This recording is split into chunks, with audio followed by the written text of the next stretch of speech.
Hi friends, శ్రోతలందరికీ నేను ఈరోజు చదివి వినిపించబోయే మరో మంచి నవల మాదిరెడ్డి సులోచన గారు రచించిన మోహన రూప అనే నవలండి. ఈ నవల కూడా మీకు అందరికీ తప్పక నచ్చుతుంది అని అనుకుంటున్నాను. నచ్చితే కనుక లైక్ చేయండి, షేర్ చేయండి, సబ్స్క్రైబ్ చేయండి. ఈ నవల చిన్న నవలండి, 6 భాగాల్లో అయిపోవచ్చు. ఇక మొదటి భాగంలోకి వెళితే, దక్షిణ్ ఎక్స్ప్రెస్ లయబద్ధంగా శబ్దం చేస్తూ హైదరాబాద్ వెళుతుంది. పేరుకు మాత్రమే ఎక్స్ప్రెస్, వేగం మాత్రం మందంగా పెళ్లి కూతురు నడకలా ఉంది. ఇంద్రమోహన్ కళ్ళు విప్పి చుట్టూ కలయి చూశాడు. 3 టైర్ స్లీపర్ కోచ్లో అందరూ నిద్రపోతున్నారు.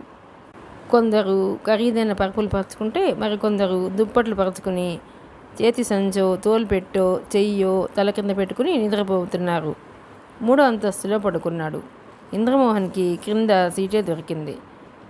నాగ్పూర్లో ఓ లావుపాటి స్త్రీ ఎక్కింది. ఆమెను చూస్తే నీళ్ల గోళంపై చెంబు బోర్లించినట్లు అనిపిస్తుంది. ఆమెకు పై అంతస్తులో ఇచ్చారు బర్త్. అది చూసి ఆముదం తాగినట్టు పెట్టింది ఆమె ముఖం. ఎలా ఎక్కనండి? దిగులుగా కోపంగా అడిగింది ఆమె. నిచ్చెన ఉందిగా అని చార్టు ఇచ్చే నెపంతో తల వంచి ముసిముసిగా నవ్వాడు టీసీ. ఇంద్రమోహన్కు ఒళ్ళు మండిపోయింది. ఫైర్ ఇంజిన్ వచ్చినా ఆగని మంట అది. పవిత్ర భారతంలో స్త్రీకి ఇంత అవమానమా? లేడీస్ కంపార్ట్మెంట్లో ఖాళీ ఏదైనా ఉందేమో చూడాలి. ఆవిడ ముందుకు వెళ్ళింది.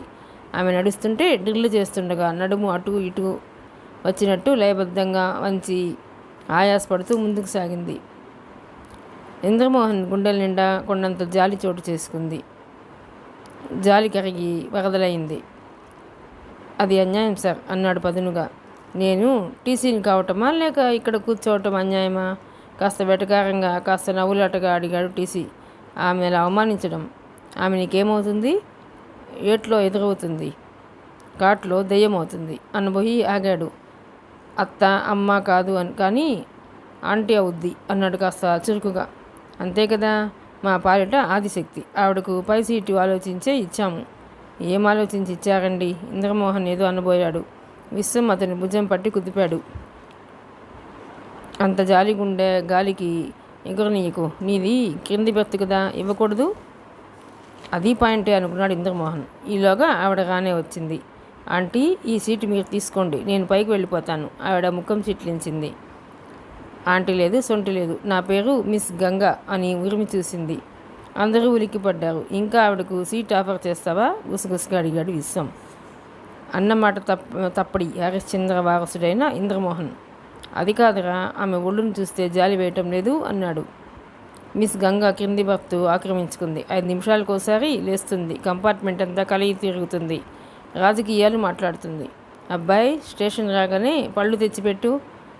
బుక్ స్టాల్లో చేసి నవలున్నాయేమో చూడు. అలాగే ఓ కిళ్ళి. ఆవిడ ఆజ్ఞ అక్షరాలా పాటించారు. స్టేషన్లో ఏదో కావాలంటుంది. తెచ్చాక వంకలు పెడుతుంది. అశాంతిగా తిరుగుతుంది.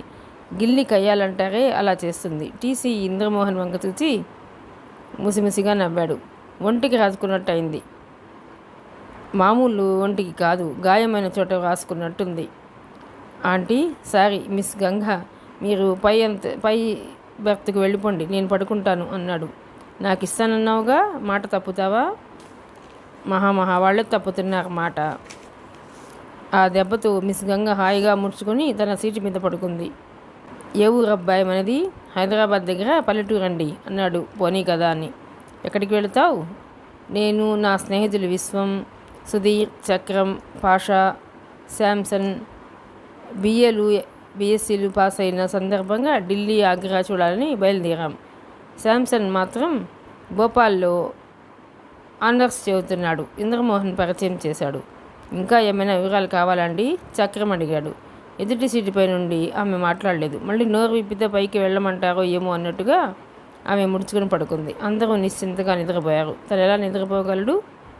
విశ్వానికి ఉద్యోగం చేయవలసిన ఆగత్యం లేదు. చక్రం పాస్ అవ్వడమే తర్వాయి. కూతుర్ని ఆమెతో పాటు తన ఫ్యాక్టరీలో ఉద్యోగాన్ని ఇవ్వటానికి సిద్ధంగా ఉన్నాడు అతని మేనమామ. సుధీర్ తండ్రి మంచి వ్యవహర్త. ఏ మంత్రి సత్తముడి దగ్గరో పిఏగా వేయించగలడు. అన్నిటికన్నా అతను క్రింది జాతులకు చెందినవాడు. ఉద్యోగం రిజర్వ్ అయి ఉంటుంది. శాంసన్ డిసెంబర్ వరకు కాలక్షేపం చేసి కన్సాన్ యూనివర్సిటీలో ఉద్యోగం పోస్ట్ గ్రాడ్యుయేషన్ చేయడానికి వెళ్ళిపోతాడు. పాషా తండ్రికి పోస్ట్ హోటల్ ఉంది. సరదాకు చదువుతున్నాడు. రేపు అన్న ఆందోళన ఎవరికీ లేవు. తల కిటికీ వైపు తిప్పి పడుకున్నాడు. ఎదురగాందే తనే గనక కవి అయితే విద్యార్థి జీవితమే మధురం అంటూ పాటలు రాసేవాడు. ఎంత హాయిగా ఉండేది. 6గురికి 3 గదులైనా ఏదో ఒక గదిలో చేరి అల్లరి చేసేవారు. విశ్వం ఎప్పుడూ నీటుగా పూల రంగడికి మళ్ళీ ఉండాలనుకుంటాడు. అతనితో అమ్మాయిలు సరదాగా మాట్లాడతారు. ఇంద్రమోహన్కు అమ్మాయిలతో సరదాగా మాట్లాడాలని లేకపోయినా జువాలజీ మేడం ముందు ట్రిమ్గా ఉండాలని తాపత్రయం.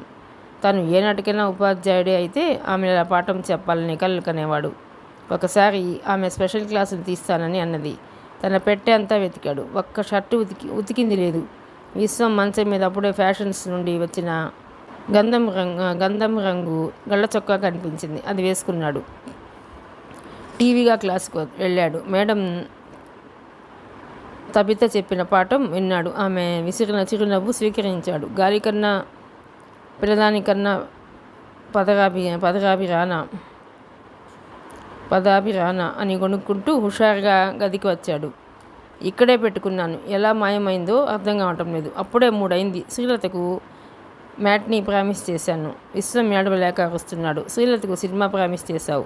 మేం స్నేహితులం కదరా. స్నేహమేరా జీవితం అని పాడకపోతే మానేయి. టీ నీళ్లు పోయాక సినిమాకు వెళతావు. మా ఉసురు ముట్టదు, మా శాపం కొట్టదు. నేను గనుక సత్యవరపు వారింటి వారైతే ఆ ప్యాంటు కూడా అమాంతం మాయం అయ్యి పోని. చక్రం గొంతు మధ్యలోనే ఆగింది. ఇంద్రమోహన్ గదిలో అడుగుపెట్టాడు. స్నేహ బృందం అంతా అక్కడే ఉన్నారు. విశ్వం చక్రం నోరు మూసి నిలబడ్డాడు. 4 జతల కళ్ళు ఇంద్రమోహన్ను చుట్టుముట్టాయి. ఆబే ఇంద్ర, ఆరే చోర్, నీపనా? పాషా అరిచాడు. ఇరై, నీకు బుద్ధి ఉందా? మతి ఉన్న పనేనా? విశ్వం అరిచాడు. ఏమిట్రా ఇది? సుధీర్ ఆరా. సోషలిజం, అప్లైడ్ సోషలిజం అర్థమైందా? ఇంద్రమోహన్ అరిచాడు. నీ సోషలిజం పాడుగాను. మొదట నా చొక్కా విడవరా, నేను సినిమాకు వెళ్ళాలి.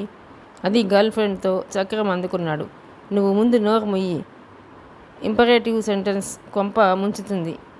నీ నోరు ముయ్యనా? ఇంద్రగాడిద చక్రం అడిగాడు. రే, నేను గాడిదనట్రా? మీరంతా గాడిదలు కాదు, అడ్డగాడిదలు. నా షర్ట్ ఇవ్వరా. తల దిమ్ముగా ఉందిరా. షర్ట్ ఇప్పే ఓపిక లేదు. తెలిసింది. ఈ రూపాయి తీసుకెళ్ళి టీ తాగి తగలడు. విశ్వం రూపాయి నోటు ఇచ్చాడు. ఇంద్రమోహన్ అంతే వేగంగా షర్టు ఇప్పి ఇచ్చాడు.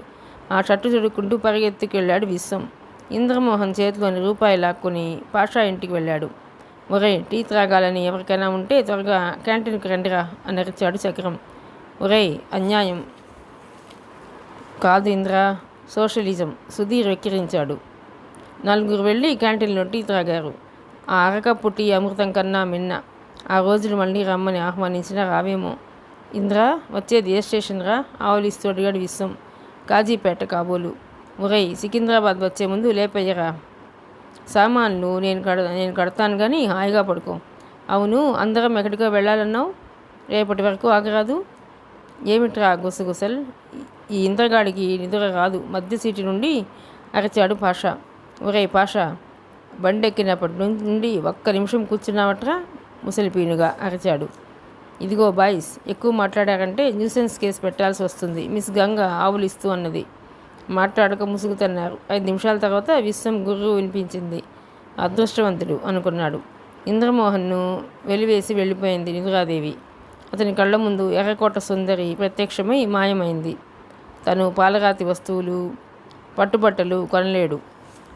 ముక్మల్ పై చెంకి కుట్టిన మనీ పర్సులు 2 రూపాయలకు అమ్ముతున్నారు. చెల్లెలికి ఒక పర్స్, తమ్ముడికి తాజ్మహల్ బొమ్మ అమర్చిన కీ చైన్ కొన్నాడు. పక్కన జలతరంగిణి మోగినట్టయింది. ఆ ఎర్ర రంగు వద్దండి, ఎండకే ఫేడ్ అవుతుంది. వీణానాదం ఎక్కడిది? తిరిగి చూచాడు. అందమైన అమ్మాయి అంతకంటే అందమైన చిరునవ్వుతో తను తొడుక్కున్న కాశ్మీర్ కోటు జేబుల్లో చేతులు పెట్టుకొని నిల్చుంది. క్షమించండి, కొందరికి ఎంపిక తెలియదని మీ ఆవిడ చేత చీవాట్లు ఎందుకు తింటారు? నవ్వితే తళుక్కుమంది అందమైన పలువరస. రామ్మ, వెళ్ళేటప్పుడు కొనుక్కుందాం. ఓ నడివయసు స్త్రీ అనగానే ఓ చిరునవ్వు విసిరి వెళ్ళిపోయింది. ఆ చిరునవ్వుకు అతని హృదయం నాయ తప్పింది. ఏ మొగలాయి హసీనా సజీవంగా రాలేదు కదా. ఆమె తీయని ఊహలలో కన్ను మూతపడింది. ఇంద్రమోహన్కు. లయబద్ధంగా ఇంజిన్ ముందుకు సాగిన శబ్దం వస్తూనే ఉంది ఆ నిశ్శబ్ద వాతావరణంలో. ఇంద్రమోహన్ విశ్వం వాళ్ళ అక్క ఇంటికి వచ్చేశాడు. బయటికి వెళ్ళిన వారు రానట్టుంది. ఒక ముసలమ్మ మాత్రం కునికిపాట్లు పడుతుంది. తండ్రి మరీ మరీ చెప్పాడు హైదరాబాద్లో ఐడిపిఎల్లో పనిచేస్తున్న తన బంధువును కలుసుకోమని. అతను ఉద్యోగం వేయిస్తానన్నాడు. అతనికి ఫోన్ చేస్తే 11 గంటలకు కలవమన్నాడు. 11 గంటలకే విశ్వం బయటికి వెళదాం అన్నాడు. ఎందుకు చెప్పరాదుగా? ఏది ముఖ్యమో తేల్చుకుంటాను. రేయ్ నా పని అంటే యమధర్మరాజు పిలిచిన పెండింగ్లో పెట్టాలిరా అన్నాడు విశ్వం. యమధర్మరాజు పిలిస్తే ఆ పనే చేసేవాడిని. పిలిచింది ఓ ధర్మరాజు ఉద్యోగం ఇస్తానని. అయితే క్షమించాం అభయహస్తం చూపాడు చక్రం. చాలే, నీ క్షమాపణ ఎవరికి కావాలి? ఎందుకు పెడుతున్నావో ఎక్కడికి పెడుతున్నావో కానీ నీవు మాట పూర్తి కాకముందే టపీ మన 2 సార్లు తుమ్మాడు ఇంద్ర. రుమాలతో ముక్కు నలుపుకున్నాడు. సారీ బ్రదర్, ఢిల్లీ వెదర్ పడలేదు. నీవు వెళ్ళే పని విజయవంతంగా కావాలని కోరుకుంటున్నాము. మేము అంతే, విశ్వం చక్రం మరచారు. ఇంద్రమోహన్ వెళ్ళి ఐడిపిఎల్లో పనిచేసే ఆఫీసర్ని కలుసుకున్నాడు. అతను తల పంకించాడు. అతని డిగ్రీ, పేరు, ఊరు విని, నేను పేదవాడిని సార్, ఉద్యోగం చాలా ముఖ్యం. ఎంఎస్సిలో సీటు వచ్చినా వెళ్ళలేదు. అది సరైనోయ్, మాకు అనుభవం అంటే ఎక్స్పీరియన్స్ చాలా ముఖ్యం అన్నాడు నింపాదిగా. ఎవరో ఒకరు మీలాంటి వారు దయదలచకపోతే అనుభవం ఏ కాలేజీలో దొరకదు. చదువుదామన్నా కొందామన్నా. ప్లీజ్ సార్, ఇదిగో చూడవయ్యా, కనీసం 2 ఏళ్ల అనుభవం కావాలి. అతను ఫైల్ ఇంద్రమోహన్ ముందుకు తోశాడు. సార్, మీరు అవినీతిని, అబద్ధాలను ప్రోత్సహిస్తారా? అదేమిటలా అడిగావు? నేను 2 రోజుల్లో నా అనుభవం తెలిసే సర్టిఫికేట్ తెస్తాను. కానీ అది అబద్ధ బుద్ధి. బీఎస్సీ చదువుతూనే రాత్రుళ్ళు ఎక్కడో పనిచేశానని. అలాంటిదేదో తీసుకురా, పేచీ ఉండదు అన్నాడు ఆయన. యువతరానికి మీరిచ్చే సందేశమా? ఏదైనా అనుకో, మీ నాన్నని అడిగానని చెప్పు. అయినా ఏదైనా అవకాశం ఉంటే ఉత్తరం రాస్తాను, అడ్రస్ ఇచ్చి వెళ్ళు అన్నాడు ఆయన. ఆయన ఉత్తరం దక్షిణానికే వెడుతుందని బాగా తెలుసు. అసహాయంగా వెనుతిరిగాడు. రాగానే స్నేహితులన్నా ఉంటే ఊరట చెందేవాడు. వీళ్ళు ఎక్కడికి వెళ్ళి ఉంటారబ్బా అనుకుని కుర్చీలో కూర్చొని వార్తాపత్రిక తీశాడు. ఓ అంబాసిడర్ కార్ రావడం, అందులో నుండి బిలబిలమంటూ స్నేహ బృందం విశ్వం, అక్క, బావ దిగారు. డ్రైవరు సలాం పెట్టి వెళ్ళిపోయాడు. విశ్వం, అక్క, బావ లోపలికి వెళ్ళారు. ఒరేయ్ ఇస్సుబాయి, నసీబ్ అంటే నీదేరా? ఆ మాట మెల్లగా అంటావేమ్రా? డంకా బజాయించి మరీ చెప్పాలి. God is great. అందమైన అమ్మాయే కాక సభ్యత, సంస్కారాలు తెలిసింది. ఒరేయ్, అన్నిటికన్నా అతనున్నాడే అంబాసిడర్ కార్, అతని ఇల్లు, ఒళ్ళు అంతా చేర్చి అంతా రిచ్చేరా. స్నేహితులు అంటున్న మాటలకు ముసిముసిగా నవ్వాడు విశ్వం. కంగ్రాచులేషన్స్. ఇంద్రమోహన్ స్నేహితుడి భుజం తట్టాడు. అప్పటికి కానీ పెళ్లి చూపులకు వెళ్ళారని అర్థం కాలేదు అతనికి. థ్యాంక్స్, పదండిరా, భోంచేసి మాట్లాడుకుందాం అన్నాడు విశ్వం. అప్పుడే పకోడీ బాసుంది అరిగిపోయిందట్రా. వాడు ఆ అమ్మాయిని చూస్తూ తిండి తిన్నాడా? వెర్రి నాగన్న. షటప్. చక్రం చెయ్యితో బిగ్గరగా నోరు మూసుకున్నాడు. మా బావకు మధ్యాహ్నం డ్యూటీ. మనం మేసిన చెత్త అంతా మన ఇంద్రిగాడు మెయ్యలేదు, అందుకని. అవునవును, వాడి మాటే మర్చిపోయాము. ఏరా ఇంద్ర, నీ ఉద్యోగం ఏమైంది? ఇదేం దేవలోకపు సింహాసనం కాదు, ఎవరినో పంపి తపస్సు భంగం చేయించి ఉద్యోగం సంపాదించడానికి.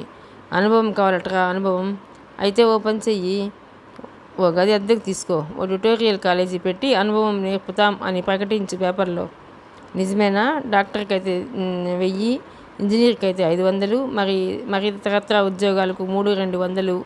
డిపార్ట్మెంట్ని బట్టి, పైన వచ్చే అమ్యామ్యాలను బట్టి సలహా ఇచ్చాడు చక్రం. నీ బుర్ర పుచ్చిపోయింది కానీ పద. అందరూ డైనింగ్ హాల్లోకి వెళ్ళి భోజనాలకు కూర్చున్నారు. విశ్వం, అక్క, సుగుణ వడ్డన చేస్తూ అందరి అభిప్రాయం అడిగింది. ఏకగ్రీవంగా అందరూ విశ్వం కోసం చూసిన పెళ్లి కూతురు బాగుందని నిర్ణయించారు. నువ్వు రావాల్సిందయ్యా మోహన్ అన్నది సుగుణ. మనమంతా ఉత్తుత్తిగాళ్ళమక్కయ్యా, అసలు వాడు చూచి మెచ్చితే చాలు. ఆ అమ్మాయి ఎవరో కానీ కాస్త సత్యకాలపు దానిలా ఉంది, లేకపోతే ఇందరిని పెళ్లి చూపులకు రాణిస్తుందా? ఆడపిల్ల మాత్రం అనుకోలేకపోతే ఎలా? ఆమె భర్త అన్నాడు. ఇంద్రమోహన్ జాలిగా నవ్వాడు. ఆధునిక సమాజంలోని పురుషుడి భావాలు ఇవి.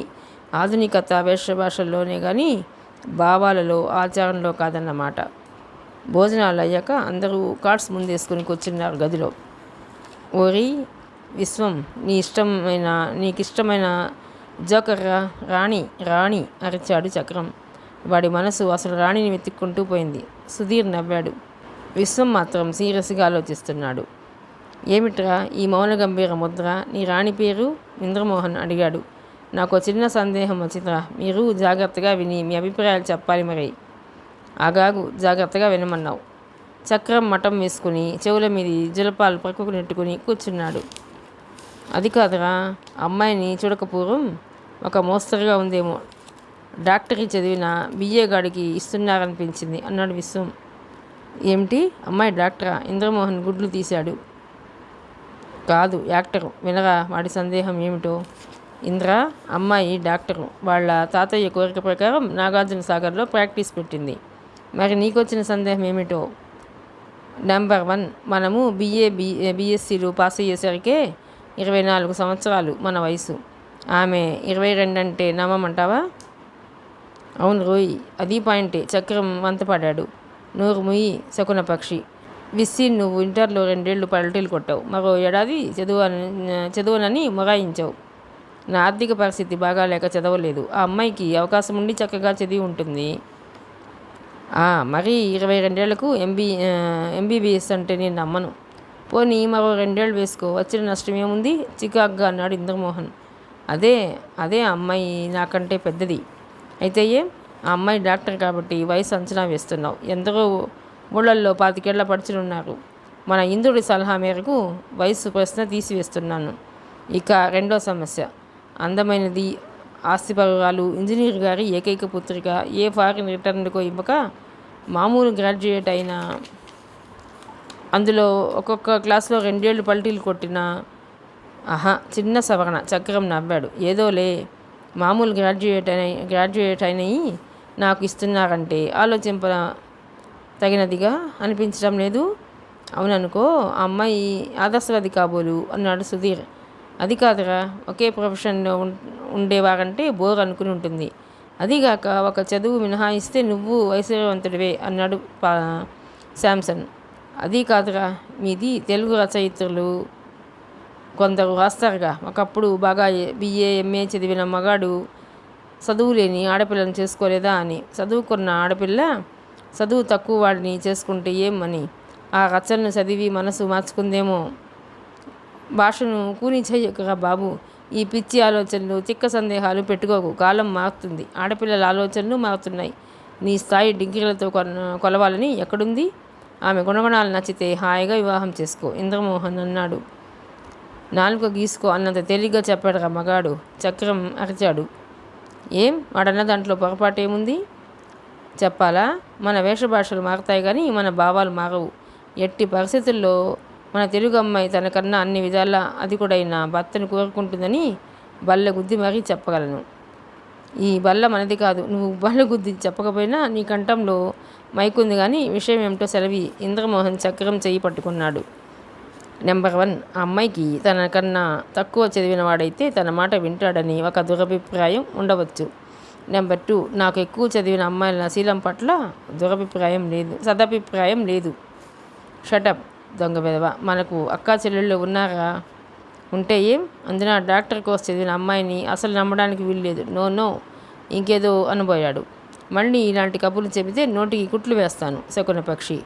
కన్యలందరి శీలాలు నిర్ణయించే నికృష్టుడు బయలుదేరాడు. ఇంద్రమోహన్ కోపంగా లేచాడు. మై గాడ్, వీడిదెంత సంకుచిత స్వభావం. నా పేరు మీదుగా 4 అంటించు, దూరంగా మంచం మీద నడుము వాల్చిన శాంసన్ అన్నాడు. యా అల్లా, చక్రం నీ బుర్ర వక్రంరా. ఆ హసీనాను చూస్తే అట్లా అనిపించిందా? పాషా కూడా బాధపడ్డాడు. విశ్వం సదానందం గారు కారు పంపుతానన్నారు. ఆ అమ్మాయితో సినిమా ప్రోగ్రాం ఉంది, త్వరగా తయారవ్వు అన్నది సుగుణ వచ్చి. మరచిపోయాను అక్క, కాస్త టీ పెట్టవే, నిద్ర వస్తుంది అన్నాడు విశ్వం. ఆమె వెళ్ళింది. శ్యామ్, లేలే. చక్రం లేచాడు. మనం ఎందుకురా, వాళ్ళు ఒంటరిగా పెడితే ఒకరి భావాలు ఒకరు అర్థం చేసుకుంటారు. ఓ విధమైన కోర్ట్షిప్ అన్నాడు శాంసన్. అది నిజమే కానీ వీడిని మనం ఒంటరిగా వదులుతున్నందుకు తొడమో పడమో ఆగాడు సుధీర్. ఇదిగో సినిమాకు మీరు వెళ్ళండి. 20 రూపాయలు తీసి బలం మీద పెట్టాడు విశ్వం. అరే బర్కుద్దార్, రామకృష్ణ థియేటర్కి వెళితే 4 టికెట్లకే 20 రూపాయలు కావాలి బయ్యి. ఆటో ఛార్జీలు, నాస్తా, చాయ్. పాషా విశ్వం జేబులో చేపెట్టాడు. నా దగ్గర ఇక డబ్బు లేదురా, బస్సులో వెళ్ళండి. ఇంత అవమానం చేస్తావా? నువ్వు అంబాసిడర్ కార్లో పెడతావా? మమ్మల్ని బస్సులో వెళ్ళమంటావా? నువ్వు వెడుతుంటే నీ కారు టైర్లు పంక్చర్ కానీ సినిమా టికెట్లు దొరకపోను. చక్రం మరచాడు. అరే బాయి, ఇవాళ రేపు వచ్చే సినిమాలకు చాయ్, నాస్తా కాక ఆస్పిరిన్ అన్న సినిబిళ్ళ కావాల్సి వస్తుందిరా అన్నాడు పాషా. నోరు ముయ్యండిరా, వాడేదో ఇచ్చాడు, తృప్తిపడండి. విఐపీలట కార్లు, 4 రూపాయల టికెట్లు కావాలంట. హాయిగా నడిచి పెడదాం. వెడుతూ ₹1 వేరుశెనక్కాయలు కొనుక్కుందాం, నాస్తా అవుతుంది. వెళ్ళగా విశ్వం అన్నాడు ఇంద్రమోహన్. విశ్వం వెళ్ళిపోయాడు. అరే బెయిమాన్ కే బచ్చే, వాడు కుసీలా ఉన్నాడుగా, ఎంత అడిగినా ఇచ్చేవాడు. పాషా అన్నాడు. ముందు నువ్వు నోరు ముయ్యి. పాషా చటుక్కున వచ్చి ఇంద్రమోహన్ నోరు మూశాడు. శాంసన్ నవ్వాడు. వాడు నీ నోరు మూసుకోమన్నాడు. సారీ, పాషా చేయి తీశాడు. అందరూ సినిమాకు తయారయ్యారు. రూపాదేవి ఆఖరి పేషెంట్ని పంపి స్ట్రెచ్ తీసుకొని మెల్లగా ఇంటి దాకా పట్టింది. ఆమెకు నాగార్జున సాగర్ అంటే చాలా ఇష్టమైన ప్రదేశం. ఇంటికి అడ్డదారి ఉన్న చుట్టూ తిరిగి వెళుతుంది. తండ్రికి హిల్ కాలనీలో ఇల్లుంది. మరో 5-6 నెలల్లో రిటైర్డ్ కాబోతున్నారు ఆయన. చుట్టూ తిరిగి కాసేపు ప్రకృతిలోని చిత్రాలకు పరవశించి ఇంటి దారి పట్టింది. దారిలో సత్యనారాయణ స్వామి ఆలయం ఉంది. అక్కడ చేరిన భక్తులను చూసింది. ఆలయానికి వచ్చినప్పుడు కూడా 5 నిమిషాలు మౌనంగా ఉండలేరు. ఆలయ ప్రాంగణంలో కూర్చున్న స్త్రీ పాట ఆసక్తిగా విన్నది. సత్యనారాయణ నిత్యపారాయణ, ముత్యాల హారతిదే. ఈ ముదనష్టపు పిల్ల కూరలకని వెళ్ళి సరిగ్గా గంట అయింది అని చెయ్యి కళ్ళకు గొడుగు పట్టి చూసింది. నీకు పచ్చల హారతిదే. పాలు, నెయ్యి, పంచదారయు ఏమన్నా అంటే అత్త పాపిష్టిది అంటారు. నా కర్మ. నుదురు బాదుకుని లేచింది. రూప నవ్వుకుంది. హుందాగా ఉండాలని జడనే ముడిగా చుట్టింది. అది ఊడి జడ బాగా వీపున పడింది. కారు తీసుకువెళ్ళమ్మా అంటారు శ్రీహరికి కూతుర్ని. ఆమెకు అలా నడిచి వేస్తేనే ఆనందంగా ఉంటుంది. అవునండి, మీ ఆదర్శాలు మీరే కానీ నా మాట వినరన్నమాట రుక్మిణి అడుగుతుంది. అసలు అభిప్రాయం అమ్మాయిది. దానికి ఇష్టమయ్యాక మధ్య నీకు అభ్యంతరం ఏమిటే? శ్రీహరి విసుక్కున్నాడు. ఒకగానొక పిల్ల హాయిగా ఏ ఫారిన్ రిటర్న్కో ఇచ్చుకుంటే ఘనంగా ఉంటుంది. మీ నాన్నకు అబ్బాయి తాత స్నేహితుడైతే అవచ్చుగాక. నాన్నగారి మీద గౌరవం కొద్దీ ఇదంతా చేస్తున్నానా? నా వల్ల కాదంటే ఈ ప్రపంచాన్ని ఎదిరిస్తాను. నాన్న, ఇంకా మీ మధ్య జరుగుతున్న కోల్డ్ వార్ సీన్ ఫైర్ కాలేదా? లోపలికి వెళ్ళి అడిగింది రూప. శ్రీహరి కూతురి వంక చూసి ప్రసన్నంగా తల ఎగిరేశాడు. ఈ అమ్మాయికి చిరునవ్వు పెట్టని ఆభరణమా అనుకున్నాడు. రూపాదేవిలో 2 మంచి గుణాలు ప్రత్యేకంగా కనిపిస్తాయి. ఆమెకు కోపానికి ఆమడ దూరం. ఎప్పుడూ నవ్విస్తూ ఉంటుంది. అది కాదు రూప. రుక్మిణి ఈ వైపు నుండి నరుక్కు రావాలని చూసింది. అమ్మా, మొదట ఒక కప్పు వేడి తేనీరు పడితే కానీ మన బుర్రలోకి ఏం ఎక్కదు. అంతా నీ తండ్రి పొలికేగా. ఆమె లోపలికి పోబోయింది. Thanks for the compliment. Srihari కూడా చిన్నగా నవ్వాడు. ఊరగిలా వెళ్ళిపోయింది. మీ అమ్మ ఈ మధ్య కోపం భోజనం చేస్తూ, చికాకు టిఫిన్ చేస్తూ, చాలు నాన్న, మీరు మాత్రం అన్నమే తినండి అన్నది రూప. ఇద్దరూ నవ్వుకున్నారు. నేను మాట అడగనా రూప? ఏమడుగుతారో నాకు తెలుసు. నిన్న నేను మిస్టర్ విశ్వనాథం గారు ఏమేం మాట్లాడుకున్నామని కదూ మీ ప్రశ్న? ఓ, నీకు దివ్యదృష్టి ఉంది. నా కూతురివి. నన్నేం మునగ చెట్టు ఎక్కించవద్దు నాన్న. అతను ఎందుకో మధ్యాహ్నం స్నేహితుల మధ్య స్వేచ్ఛగా ఉన్నారు, సినిమాలో పరధ్యానంగా ఉన్నారు అన్నది. కొందరు స్వభావమే అంతా. ఏకాంతం వచ్చేసరికి ఎక్కడలేని సిగ్గు వస్తుంది అన్నాడు. మనకు ఆ భాగ్యం లేదు కదా. టీ తీసుకొచ్చింది రుక్మిణి. నా వంతు నీ వంతు సిగ్గు నువ్వే పడ్డావు కదోయ్ అన్నాడు. ముగ్గురు టీ త్రాగారు. రూప, ఆ విశ్వం నీకు ఎందుకు నచ్చాడో మొదట చెప్పు. మరి నీకెందుకు నచ్చలేదో చెప్పమ్మా. అతను ఒట్టి బియ్యే. ఓ, గట్టి బియ్యే కూడా ఉంటుందేమిటి? అమ్మా, విప్లవం అంటే ఏమిటి? మీ క్లబ్బుల్లో విప్లవం అంటూ ఉపన్యాసాలు దంచేస్తావు. దంచడానికి ఒడ్లు కావు. విప్లవం అంటే మార్పు. ఆ మాత్రం తెలియంది ఈ అయోమయం మనిషితో 25 ఏళ్ళు కాపురం ఎలా చేశాను? ఆ మార్పుచే చేతులతో చేతులతో చూపించాలని డాక్టర్ చదివిన అమ్మాయి డాక్టరియో ఇంజనీరింగ్ చదివిన అబ్బాయినో చేసుకోవాలని ఎక్కడుంది? ఏ శాస్త్రంలో ఉంది? శాస్త్రం జోస్యం కాదు, జీవిత సత్యం చెబుతున్నాను. అతను ఇన్ఫీరియారిటీతో బాధపడితే పడకుండా చూసుకోగలన్న ధైర్యం ఉంది. అక్కడెవరూ తానా అంటే తందానా అనేవారు ఉండరు. మీ నాన్నలా అన్నది కసిగా.